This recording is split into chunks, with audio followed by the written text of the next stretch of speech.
Hai, Assalamualaikum. Salam sejahtera. Selamat pagi kepada semua rakyat Malaysia di luar sana. Semalam baru saja kita terima satu lagi berita yang amat penting untuk kita memutuskan rantaian COVID-19 di negeri ini. Tempoh Perintah Kawalan Pergerakan daripada 31 Mac yang pada awalnya dilaksanakan oleh kerajaan dilanjutkan lagi kepada 14 April, lagi 2 minggu, dan kita akan menghadapi lagi 3 minggu Perintah Kawalan Pergerakan bermula hari semalam, sebenarnya hari ke-8, hari ini hari ke-9. Untuk itu kita nak terus saja mendengar kepada petikan Perdana Menteri semalam. Sehubungan itu, kerajaan telah memutuskan tempoh Perintah Kawalan Pergerakan akan dilanjutkan sehingga 14 April 2020. Saya memaklumkan pelanjutan tempoh ini lebih awal supaya saudara-saudari lebih bersedia. Anda yang berada di kampung tak perlu bergegas balik ke Kuala Lumpur hujung minggu ini. Duduklah dulu di kampung dan jangan ke mana-mana.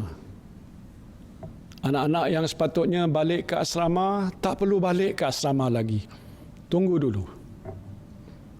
Pejabat-pejabat yang masih ditutup tak perlu dibuka sehingga sekarang. Jika ada perkara penting yang nak diuruskan dalam tempoh 2-3 minggu yang akan datang, rancanglah dari sekarang bagaimana nak menguruskannya. Ya. Okey, rancang daripada sekarang, Nailah.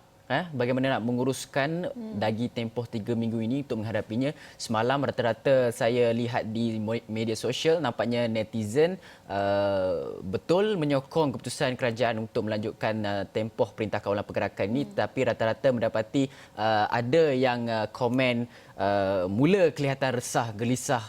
Terdapat beberapa kesan kepada diri mereka dari sudut psikologi dan sebagainya. Ya. Dan mungkin kita juga nak melihat kepada perkara itu, Nailah.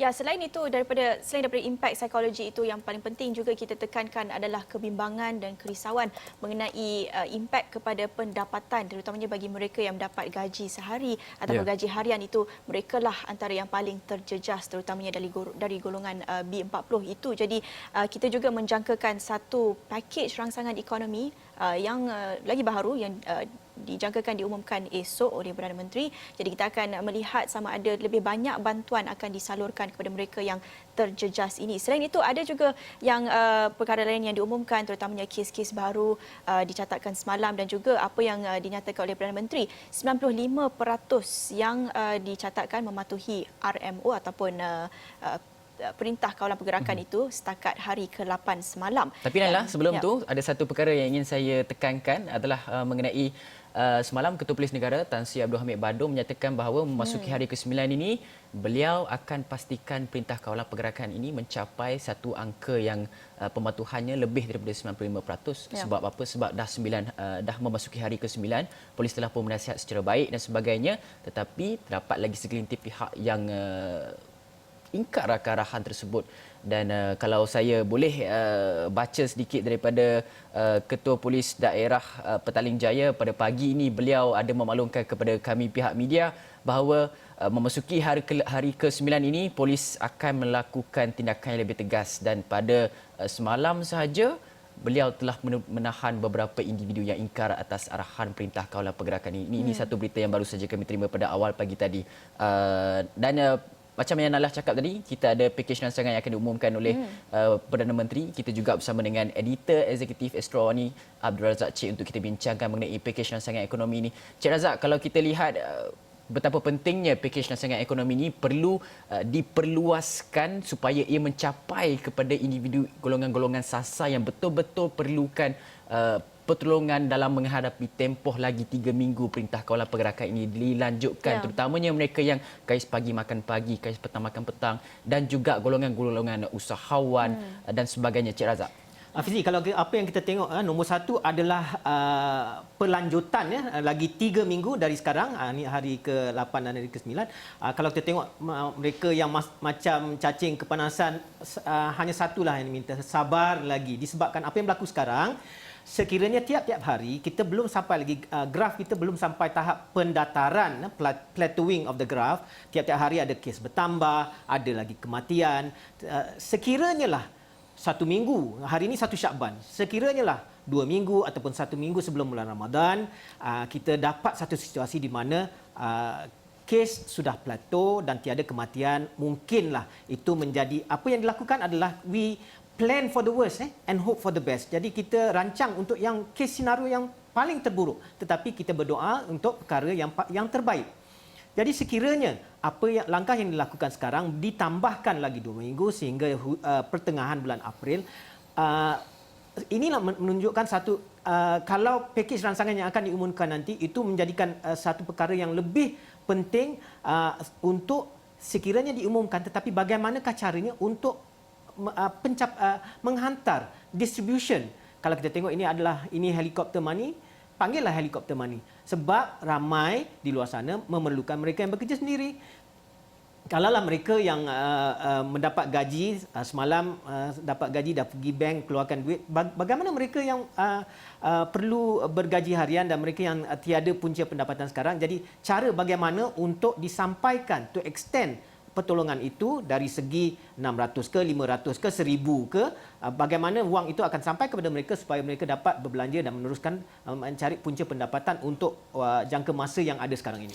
Dalam masa yang sama juga bercakap mengenai membantu golongan-golongan tersebut, terdapat pelbagai tabung yang telah pun dilaksanakan oleh beberapa pihak individu. Kerajaan ada melaksanakannya, NGO pun ada melaksanakannya, tabung COVID-19 dan sebagainya. Dalam masa yang sama, kita janganlah melihat kepada kita sendiri pun menghadapi kesukaran itu. Tak payah tunggu kita kaya baru nak bantu orang dan sebagainya. Apa yang kita ada, yang kita mampu boleh tolong, kita sumbangkan saja kepada mereka. Kerana banyak sangat orang dekat luar sana yang macam saya cakapkan tadi, kes pagi makan pagi memerlukan bantuan makanan dan sebagainya. Semalam Extra One ada menceritakan mengenai seorang makcik yang hanya tinggal RM50 untuk menghadapi seminggu, 3 minggu lagi ni. So golongan seperti itu sangat memerlukan bantuan dan sebagainya. Ya, dalam masa yang sama, Cik Razak ada menyatakan mengenai pada pertengahan April kita akan berlaku peningkatan mungkin mencecah sehingga 6,000 kes. Ini yang dikatakan oleh Ketua Pengarah Kesihatan semalam, dan pihak KKM sendiri akan melakukan sebaik mungkin untuk mengurangkan dapatan ke arah 6,000 kes itu. Kita akan lakukan segala mungkin yang kita boleh laksana. Okey, dalam masa yang sama juga kita nak kemaskini statistik kes positif COVID-19 di negara ini dan juga kes kematian, kerana lewat malam semalam ada satu lagi kes kematian. Mungkin Nailah boleh bantu saya. Ya, ini yang diumumkan Kementerian Kesihatan Malaysia lewat malam Rabu, ya, mengesahkan satu lagi kematian yang direkodkan menjadikan jumlah kematian di negara ini 20 kes secara keseluruhannya, dan ini diumumkan sendiri oleh Ketua Pengarah Kesihatan Datuk Dr. Nur Hisham. Dalam satu kenyataan Facebooknya, satu lagi kes kematian dilaporkan kepada CPRC Kebangsaan, dan kes ini merupakan kes ke-780, iaitu seorang lelaki warga negara Malaysia berumur 76 tahun dan telah pun menghadiri Perhimpunan Tabligh di Masjid Jami' Sri Petaling dan dirawat di Hospital Sultan Ismail Petra, Kuala Krai, Kelantan mulai 18 Mac 2020. Dan ini yang diumumkan semalam jadikan kes keseluruhan ataupun angka kematian di Malaysia secara keseluruhannya adalah 20, manakala 172 kes positif terbaru juga diumumkan menjadikan jumlah kumulatif di negara adalah 1,796 kes. Dan kita lihat juga bukan semua kes yang dicatatkan ini melibatkan kes tabligh ataupun jemaah tabligh di Sri Petaling, dan ini sudah pun membabitkan kluster terbaru ataupun kluster yang masih tidak dapat dikesankan lagi oleh pihak kementerian. Tapi itulah ada salah satu inisiatif Kementerian Kesihatan Malaysia untuk terus mengesan bagaimanakah ini tersebar, dan dalam masa yang sama juga Kementerian Kesihatan juga umumkan akan mempertingkatkan lagi jumlah ujian yang dijalankan itu. Sebelum ini kita melihat kepada kes ataupun ujian yang dijalankan tidak begitu banyak, dan ada juga yang meluahkan rasa bimbang lihat kepada ujian itu tidak cukup seperti yang kita lihat di Korea Selatan. Mass testing ataupun ujian secara banyak-banyak itu adalah penting untuk memastikan bagaimana kita nak memutuskan rantaian jangkitan itu. Dan kita juga nak dapatkan pandangan Cik Razak, editor eksekutif, dan bagaimana kita nak melihat kepada rantaian jangkitan ini yang ataupun kluster terbaru ini yang tidak hanya membabitkan kes jemaah tabligh saja, Cik Razak. Naila, kalau kita tengok, saya nak timbulkan dua kes lah. Kes di antara mereka yang front line. Kalau kita tengok mereka warga, doktor-doktor yang ada klinik, mereka yang bekerja di klinik-klinik. Kalau kita nak hentikan rantaian ini, mereka ini terdedah kepada insiden-insiden di mana orang datang kepada klinik mereka dan mereka tanpa, nombor satu, mereka perlu mendaftar diri. Dan waktu mereka mendaftar diri itu, mereka perlu be honest supaya mereka dapat memberi satu amaran kepada staf yang berada di kaunter, adakah mereka datang itu disebabkan COVID-19 ataupun tidak.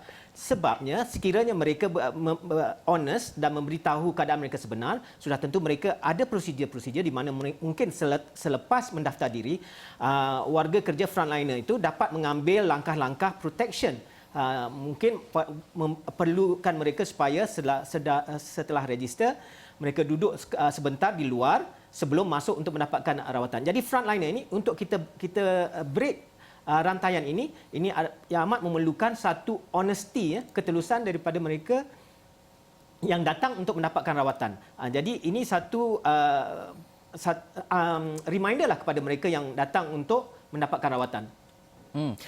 Okey, pada masa yang sama juga statistik di seluruh dunia juga penting untuk kita lihat kerana angka kematian di Sepanyol telah pun melepasi China dan berada di tangga kedua sekarang ini dengan jumlah kematian 3,445 mangsa dalam tempoh 24 jam 25 Mac. Sepanyol merekodkan 738 kematian. Selalunya kematian melebihi 700 ini hanya terdapat di Itali, tapi nampaknya Sepanyol juga mencatatkan perkara yang sama pada 25 Mac, manakala jumlah kes yang positif COVID-19 di Sepanyol meningkat kepada 47,611. Dalam masa yang sama, Itali masih lagi kekal sebagai negara yang mempunyai kes kematian paling tinggi di dunia dengan 7,503 dan sebanyak 683 kematian dicatatkan dalam tempoh 24 jam pada 25 Mac, dan jumlah keseluruhan jangkitan COVID-19 di Itali berjumlah lebih 74,000 dengan pertambahan 5,210 kes dalam tempoh 24 jam. Inilah yang cuba kita elakkan daripada berlaku di Malaysia sekarang ini. Dan dalam masa yang sama juga, di samping kita memberi perhatian kepada melenturkan lengkung COVID-19 di Malaysia ini, dalam masa yang sama kita nak juga bawa perkembangan yang mungkin kita terlepas pandang, kerana saya faham semua sekarang ini nak memakai topeng dan sebagainya. Topeng muka itu sangat-sangat penting. Tapi perlu kita ingatkan bahawa Ketua Pengarah Kesihatan Datuk Dr. Noor Hisham dan juga Pertubuhan Kesihatan Sedunia juga menyatakan bahawa pakai topeng hanya jika anda mempunyai simptom. Tetapi faham apabila kita keluar dan sebagainya, pakai topeng untuk keselamatan diri dan sebagainya, ini sebagai langkah berjaga-jagalah. Cik Razak, dalam masa yang sama juga nak memberi perhatian kepada mereka yang memakai topeng tetapi membuangnya di merata-rata, membahayakan kepada mereka yang bekerja dalam sektor mengutip memungut sampah dan sebagainya. Cik Razak ada cerita, Cik Razak? Fizi, kalau kita tengok, kita antara warga kerja yang bergerak awal pagi, pukul 4 pagi, pukul 5 pagi kita ada di jalan raya, kita tengok kiri kanan jalan, mereka yang bekerja dengan kontraktor kutip sampah sudah menjalankan kerja. Sekarang ini mungkin sedikit tidak seaktif dulu, tetapi apa yang kita tengok kan bagaimana di tepi jalan kadang-kadang kita tengok topeng-topeng telah digunakan, dicampak begitu saja. Cuba fikirkan nasib mereka yang mengutip sampah, topeng sampah ini. Kalau kita tengok,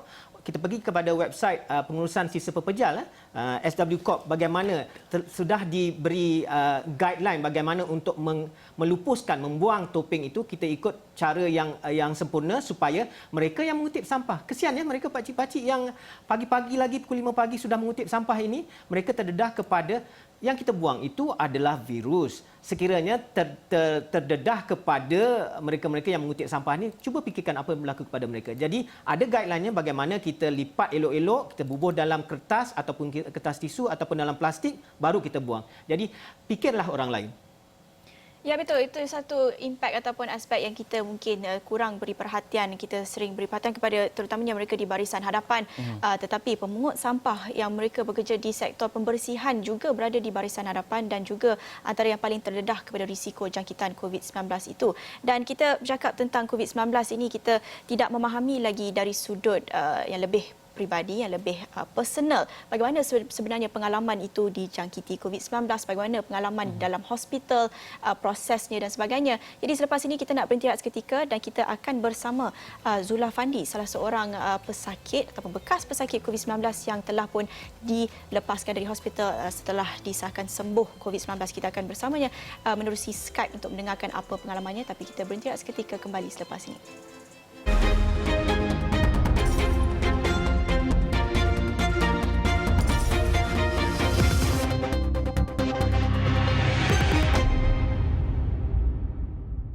Bertemu kembali di Awani Pagi, masih menceritakan tentang perkembangan COVID-19 di dalam dan luar negara. Dan seperti yang kita dimaklumkan sebelum ini, Kementerian Kesihatan Malaysia dan juga PDRM mengumumkan setakat 95% jemaah tabligh Masjid Sri Petaling yang telah dikesan setakat ini. Masih ada lagi segelintir yang belum tampil untuk menjalani ujian ataupun saringan COVID-19 itu, dan mungkin itu ada datang daripada rasa takut atau malu, kita tak pasti. Tetapi juga disarankan oleh pihak KKM tidak perlu melayan mereka secara stigma. Mereka bukan perlu dihukum tetapi perlu juga sokongan itu untuk bekerjasama memastikan rantaian jangkitan COVID-19 itu diputus. Dan kita nak memahami sebenarnya pengalaman mendapat ujian dan proses rawatan di hospital itu bukan mungkin sebenarnya satu pengalaman yang menakutkan. Jadi untuk kita betul-betul memahami apa sebenarnya pengalaman proses mendapat rawatan itu, kita bersama Zul Afandi Haris, Muhammad Zul Afandi bin Muhammad Haris, salah seorang bekas pesakit COVID-19 yang disahkan positif pada 9 Mac dan dimasukkan ke Hospital Kuala Lumpur HKL selama 12 hari sehinggalah disahkan sembuh dan di-discharge daripada hospital pada 20 Mac. Dan juga bersama kami di Awani Pagi menerusi Skype yang Zul Afandi mungkin boleh kongsikan pengalaman itu. Pada awalnya apa simptom-simptom yang dirasakan? Zul Afandi kata di Twitter boleh agak mungkin positif COVID-19 itu kerana mempunyai kontak rapat bersama isteri Zul Afandi sendiri. Tapi pada awalnya apa simptom yang dapat dikesan? Ya, Assalamualaikum. Selamat pagi kepada Naila dan Hafizi. Bagi saya beliau kontak rapat dengan isteri sendiri dan jujur saya katakan saya tak ada simptom awal seperti batuk, demam atau semua. Cuma kepada isteri saya memang ada simptom dia ada 3 hari demam pada permulaannya, dan bila isteri saya berempat rawatan di hospital dan terbaik pulih dan teruskan rawatan dekat sana lah. So basically untuk saya memang tak ada simptom seperti batuk, demam atau semua atau sakit sesak nafas. Itu yang boleh saya kongsikan lah. Zul, dalam masa yang sama, selepas jurus kata Zul dapat tahu yang Zul juga mempunyai COVID-19, apa langkah yang dibuat oleh Zul? Sama ada Zul merujuk kepada langkah-langkah yang disarankan oleh Kementerian Kesihatan Malaysia untuk menjarakkan daripada keluarga, anak-anak ataupun ahli keluarga yang lain, saudara mara dan sebagainya, ataupun apa langkah-langkah lain yang mungkin Zul boleh kongsikan kepada orang ramai yang Zul buat? Memang betul, saya ikut saja saranan yang diberikan oleh KKM. Bermula pada tarikh isteri saya didapati positif. Terus kami menjarakkan diri, kami kuarantinkan saya dan anak-anak di rumah. Dan juga bila saya didapati positif, terus KKM menghantar ambulans ke rumah saya untuk menjemput saya terus ke SKL. So tindakan tu sangat cepat. Saya dapat call dalam pukul 10.30 pagi. Terus dalam pukul 11.30 KKM ambulans sampai dekat rumah saya. So tindakan tu sangat cepat dan memang saya ikut sebagai tempoh kuarantin. Memang saya jarakkan diri, tidur dengan saya daripada anak. Saya tidur seorang. Anak pun tidur dengan orang lain. Memang saya ikut saja saranan KKM yang telah diberikan. Ya, Zul Afandi, mungkin boleh ceritakan juga apa persiapan yang Zul Afandi sendiri buat sebelum pergi ke hospital? Ada masa atau ruang tak untuk mungkin ambil barang untuk dibawa ke hospital dan sebagainya? Apa persiapan Zul Afandi sendiri? Bagi saya bila diberitahu saya positif dan bila akan datang, saya hanya ambil beberapa pakaian dan alat kelengkapan diri dan juga beberapa suplemen lah untuk saya bawa ke sana. Itu saja persiapan sebab dia sangat cepat, so saya just grab apa yang boleh ambil lah. Jadi serta dekat sepanjang kami di sana, kami tak adalah pakai pakaian sendiri, kami digalakkan pakai hospital. Itu yang disahkan oleh doktor dan juga nurse. So memang pakaian hospital tu dibagi setiap hari. Zul, kalau selepas Zul kan, Zul ada tak berjumpa dengan kawan-kawan untuk mungkin sebelum Zul positif COVID-19, Zul dapat tahu Zul ada tak jumpa dengan kawan-kawan dan sebagainya, dan selepas Zul dapat tahu Zul positif, adakah Zul menghubungi kontak-kontak rapat Zul yang selebihnya untuk maklumkan supaya membuat saringan COVID-19 dan apa perkara-perkara yang mungkin kita perlu titik beratkan oleh Zul ketika sekiranya kita mempunyai simptom ataupun tidak mempunyai simptom tapi kita mempunyai kontak rapat dan sebagainya dengan pesakit. Apa langkah Zul? Semasa saya didapati positif, masa saringan itu sendiri, KKM sendiri sudah ambil kontak rapat saya dan ambil sejarah perjalanan saya daripada hari saringan sampai ke 14 hari sebelum tu. So setiap apa yang saya jumpa, dia akan ambil kontak. Kawan-kawan saya, family saya, dia akan ambil kontak. So bila saya didapati positif, memang KKM akan kontak semua orang yang saya beri kontak kepada KKM. Dan juga saya maklumkan jugalah kepada kawan-kawan saya yang saya jumpa, kepada family saya untuk standby dan juga ikut arahan KKM. Sekiranya mereka perlu diberi saringan, just ikut saja. So memang itu saya beritahu kepada kontak-kontak rapat saya mana mereka bila saya positif. Alhamdulillah, daripada mereka tak ada seorang pun yang positif daripada saya. Ya, dan Zulfandi ada ceritakan di Twitter bagaimana Zul ditempatkan dalam satu ward bersama 4 pesakit ataupun 4 pesakit dalam satu ward secara keseluruhannya. Jadi apa pentingnya mendapat sokongan daripada pesakit lain dan pentingnya dimotivasikan aspek motivasi untuk sembuh dan pulih daripada COVID-19 ini? Sangat penting adalah sebab ini virus ni tiada ubat dia lagi. Seperti yang doktor cakap, memang tak ada ubat dia lagi. So bila tak ada ubat, memang perlukan motivasi sendiri untuk kita melawan. So setiap rakan bilik saya dalam ward tu sendiri memang memain peranan. Kami sentiasa saling motivasi, kami saling bergurau. At least kami cuba melupakan yang sebenarnya ada virus dalam diri kami. So memang penting sebab ada rakan kami yang memang agak down sebab mereka dah terlampau lama dia nak buat. Tapi kami terus motivate. Dia kan nurse dan juga doktor dah kasih tangan di ward juga, ambil peranan juga. Diorang tu terus motivate kami sebagai pesakit untuk melawan. Dan bila kami sembuh dengan berkat doa-doa juga daripada keluarga dan juga aksi motivasi itu sendiri, kami kuat untuk melawan virus ni. Zul ditempatkan di hospital mana, dan kalau boleh Zul ceritakan sedikit situasi dekat hospital tu, mungkin Zul ada dapat tahu berapa ramai pesakit COVID di sana dan juga macam mana rawatan, jenis-jenis rawatan ataupun ubat untuk, kita tidak mempunyai sebarang ubat yang betul-betul efektif sekarang, tapi mungkin apa ubat-ubat ataupun rawatan yang diberikan oleh doktor untuk mengurangkan kesan COVID itu kepada diri dan seterusnya boleh menyembuhkan pesakit COVID seperti Zul sendiri? Saya ditempatkan di Hospital Kuala Lumpur, ward 28. Memang ward tu dihaskan untuk isolation untuk pesakit COVID-19. Sepanjang saya berada di sana, kami memang dirawat untuk simptom saja sebab memang tak ada ubat untuk virus ni.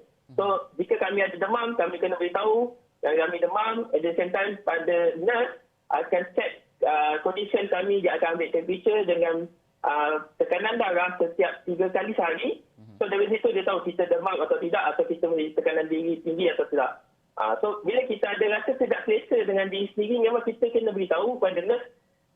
Contohnya kita demam atau kita batuk atau kita sesak nafas. Bila kita demam, dia akan bagi kita ubat Panadol. Bila kita sesak nafas, dia akan bagi kita extra oksigen. Memang ada dalam kalangan saya punya rakan bilik saya juga, dia ada sakit jantung. Tapi dan juga bila sakit jantung, bila memang memang nurse akan beritahu kepada sakit tu untuk terus amalkan makan ubat macam biasa. Dia akan remind kita setiap kali untuk kita makan ubat. Memang nurse pun ambil peranan untuk kita merawat diri kita jugalah. Itu sebab tu dia memang doktor cakap tak ada ubat khusus. So dia boleh merawat simptom sahaja. Baik, Zulfandi, sebelum kita akhiri awal ni pagi ini, saya kira agak penting kita titik beratkan dari aspek psikologi dan kekuatan mental itu sendiri. Kita lihat masih ada lagi mereka daripada kluster jemaah tabligh ini yang masih belum tampil, ada segelintir lagi dan mungkin ada yang rasa takut dengan proses rawatan itu di hospital dan mungkin ada aspek stigma juga yang mungkin Zulfandi boleh kongsikan mesej kepada mereka yang belum tampil itu dan apa mesej kepada rakyat Malaysia untuk kita sama-sama putuskan rantaian jangkitan itu. Apa pandangan Zulfandi sendiri? Dan kalau boleh saya selitkan mesej dan juga nasihat Zul kepada rakyat Malaysia yang sekarang ini akan berdepan 3 minggu lagi perintah kawalan pergerakan. Zul. Untuk jemaah tabligh, saya ada bercakap dengan pesakit daripada jemaah tabligh sendiri. Mereka pun ada juga, mula-mula saya tanya diorang, adakah mereka secara sukarela pergi ataupun secara paksa. Ada yang jawab secara sukarela, ada juga secara paksa sebab telah dikontak oleh KKM sendiri. Bila saya dapat pandangan itu, saya dapat rasa diorang okey je, diorang tak ada masalah tentang rawatan kita, tentang daripada segi layanan KKM, daripada layanan, diorang okey saja, diorang tak ada masalah. So kepada jemaah tabligh yang memang belum lagi mendapatkan rawatan, saya sarankan anda pergi menyerah diri kepada mereka sebab KKM tak ada stigma langsung anda sama ada anda warga negara Malaysia atau tidak. Saya ada juga berkenalan dengan warga negara Indonesia yang memang positif dengan COVID-19 dan juga satu ward dengan kami. So dari situ saya bercerita, saya bersembang dengan dia. So saya punya saranan kepada penduduk Malaysia yang sekalian, jangan takut untuk melawan virus ini, tekan positif. Especially jika anda salah seorang pesakit COVID-19, saya sarankan kepada anda untuk anda kekal positif, untuk anda melawan demi keluarga anda dan juga sentiasa motivasi diri sendiri kerana kalau kita stres di ward, kita stres untuk menghadapi rawatan ini, kita akan lagi sakit. Okay. So jangan fikir pada diri sendiri untuk kita, untuk keluarga kita, untuk kita hidup dan juga untuk kita lawan dengan virus ini. So macam itulah aspek motivasi itu memang sangat penting untuk kepada pesakit untuk kita lawan virus ni yang memang belum ada ubat dia. So ini bergantung pada antibody kita sendiri. So itulah saranan saya kepada rakyat Malaysia. Ya. Baik, terima kasih kepada Zulfandi Haris sikit sebanyak kongsikan tentang pengalaman itu mendapat rawatan sebagai pesakit COVID-19 dan juga memberi pesanan yang penting kepada rakyat Malaysia untuk terus kekalkan patuhi tempoh kawalan pergerakan ini selama 3 minggu lagi kerana kita tidak mahu lagi melihat kes-kes seperti yang Zulfandi berlaku. Kita ingin putuskan rantaian jangkitan itu bersama-sama. Terima kasih Zulfandi untuk perkongsian itu. Dan sekian saja daripada kami di Awal Ni Pagi. Juga terima kasih kepada Editor Eksekutif Razak Cik. Saya Nala Huda. Saya Hafizah Zaman. Assalamualaikum. Salam sejahtera.